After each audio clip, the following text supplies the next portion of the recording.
Welcome to Dynamo Dynamics, winning goals to digital dominance, where we share our love of technology and football and bring it all together in, 10 minutes? All right, I'm your host, Danny Perry, and with me as always is my guy, Kai Peterson. And Kai, we had a really exciting match to talk about. The playoffs have started in MLS. The games are all kicking into high gear. We had the Houston Dynamo versus the Seattle Sounders, and I think I want to talk about the refs, though. How are you doing today?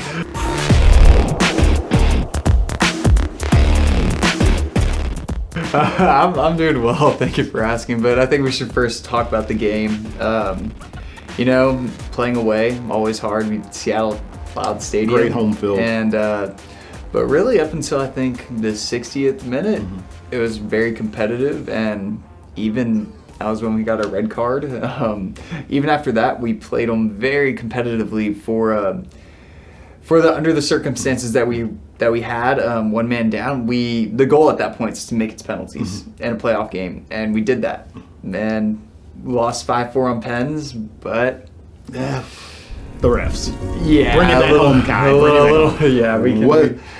I thought it was a great match. As you said, everything about the way the Dynamo played was playoff quality. Yeah, they were competitive. They were no way outclassed. That home field advantage in Seattle was pretty much nullified by the way they were playing the match. And then the 66th minute, that red card on really violent conduct changed the dynamic a lot. But to the Dynamo's credit, they've still got a couple of shots on goal. They've still maintained possession. They played really, really well with the man down. I think at the end of the game it was 55% possession in Seattle, and with the red card against us, most of the time everyone just parks the bus and you just boot the ball downfield and we don't try to hold it. But we actually had a few counters and we played, I'd say, really well. Yeah, they definitely didn't park the bus. There's no doubt they were going for the win. Yeah.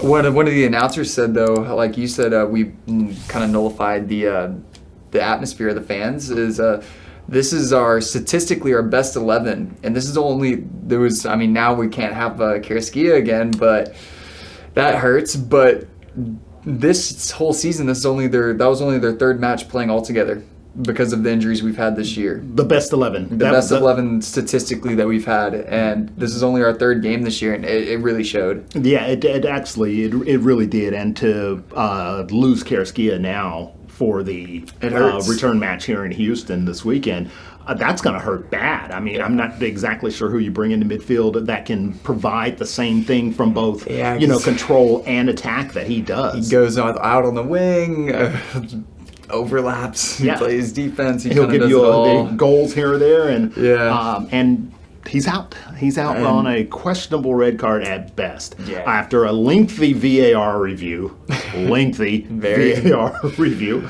And it's just one of those things that it has to be more consistent, not just in the MLS. I know it happens all over the world in football where the referees It does happen all over the world.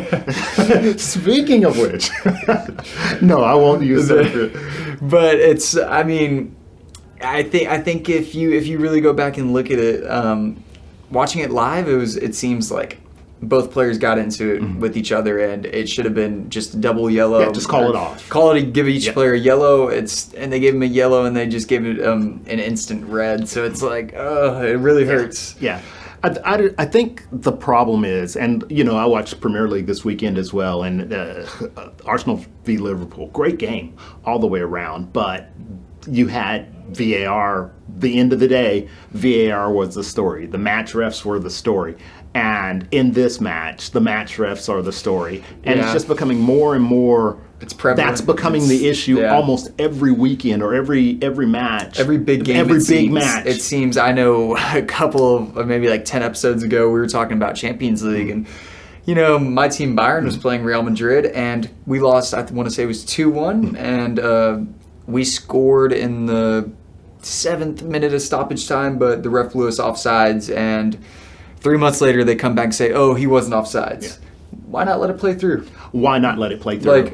Even in the Arsenal-Liverpool match this weekend, 2-2 at the basically closing in. It was at the death, actually. Yeah. And Arsenal scored, except for the ref decided at that moment to blow a whistle for absolutely no reason. There was not a foul. No foul was given. He just blew the whistle.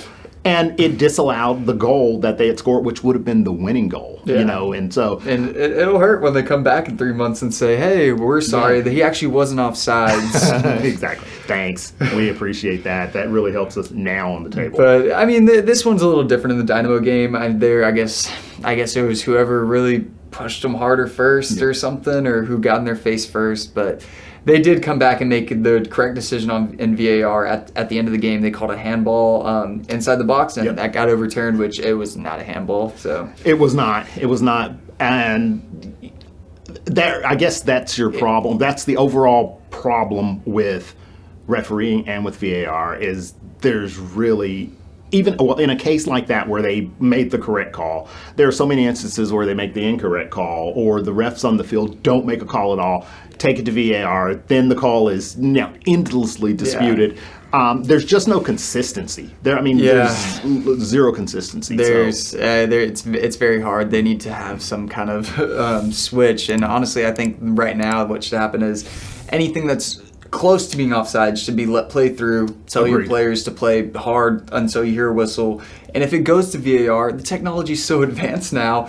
We can see a fingertip is offsides now, where it's better than it has ever been. With so, are you advocating for robot refs? I don't know. Robot refs. No, I don't know about robot refs. I'm for it. But, I mean, it's happening in every sport, though. I know the MLB has talked about just getting rid of the home plate umpire and having a standard box, like a strike zone. But it actually makes sense in a lot of ways, because you would probably get consistency that way. You could, it could work. I mean, you have goal line technology already in football, so I could see, or just review everything, every foul, every call, review them all. They do it in American football now. Every time there's a touchdown, it's reviewed. Yeah. So you might don't celebrate just yet. Yeah, just hold off on that celebration. Yeah. Well, let's talk about the penalty shootout a little bit. We ended up losing this match. It was tied at the end of regulation. MLS playoff format, direct penalties, and so we ultimately ended up losing on 5-4, and there were some pretty cool penalty kicks from both sides that were taken. I think I can't remember if I think it was the third Seattle pen, and it was unsavable. Awesome to watch live. I wasn't rooting for it, but it was exciting to see. Yeah, they were casual Panenka types. The first guy stepped up and chipped our keeper. Top corner left, top corner right, bottom left, and the goaltenders really had no chance on any of those penalties if they were on target. But Sabyachenko puts on it off the fourth target. penalty.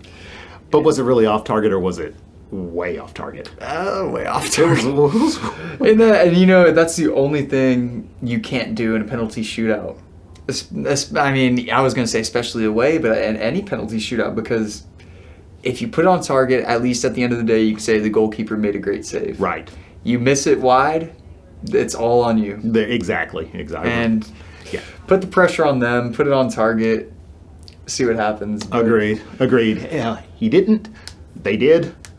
They won. Yeah. But we got them coming back this weekend. There you go. We got them here at home, and I think we're gonna have some fire lit under us, because we got to go. It's now or never. That's it. Well, you were mentioning something earlier about the winner of the first match since it's gone to this new format of best of 3 in the first round. Want to talk about that? Yeah, the announcers were saying that the winners of the first game, or the first leg of the 3, they have historically gone on to move on to the next round. So we got a little. We have our work cut out for us, in other words. We got a big statistic to come over, but we can do it. We can do it. We have to do it. So we're at home. The stadium's going to be packed. I mean, we had a sold-out game against our last game of the season against Galaxy, so here we go. So it's now you talk about backs against the wall. They really are. You don't win this match, it is over. So we're playing for 1 to win the match, 2 to send it back to Seattle, and with the chance to win the series. I So, think the goal here is definitely a win, but it's a statement win. It has to be a big one. It can't be a nail biter. It has to be, because we have to take that momentum back.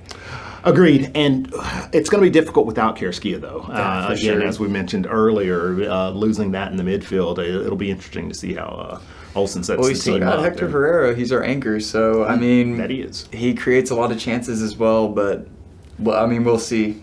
I mean, the next guy just needs to step up and be ready to go. There you go. Next guy, step up. Let's get ready to go.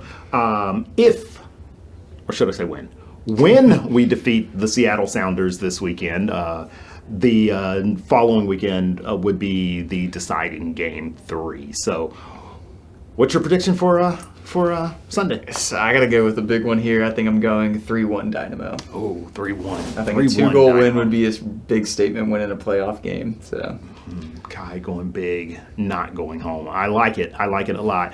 I'm gonna, you know what? I think I'm gonna stick with that 2-goal margin. But I think we're gonna be so upset after what happened last night and missing our guy in midfield. I think we're going to keep another clean sheet and 2-0 defeat. yeah, I mean, I'm sorry, a 2-0 victory for the Dynamo.